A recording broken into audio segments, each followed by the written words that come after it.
Today is National Post-Traumatic Stress Disorder Awareness Day. Good morning, El Paso's Nicole Ardila spoke with someone who shares their story with us and says it might be common around here in the borderland. Good morning, Nicole. Good morning, Rose and Hillary. Well, the person I spoke with is a U.S. soldier, and he has quite the uncommon way to cope with his PTSD. But before getting into that, this is his story.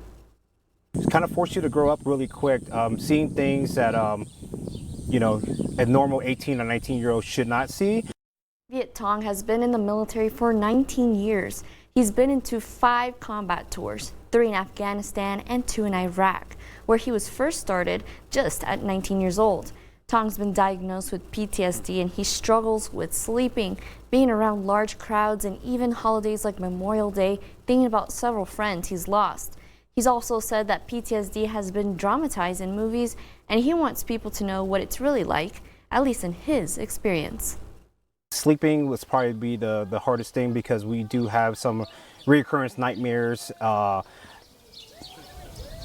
actions that you kind of relive in your mind over and over, but it has gotten better since I have sought help. Now, how Tong has coped with his PTSD, we'll be sharing that in the next half hour. Reporting live in studio, Nicole Ardila, ABC 7.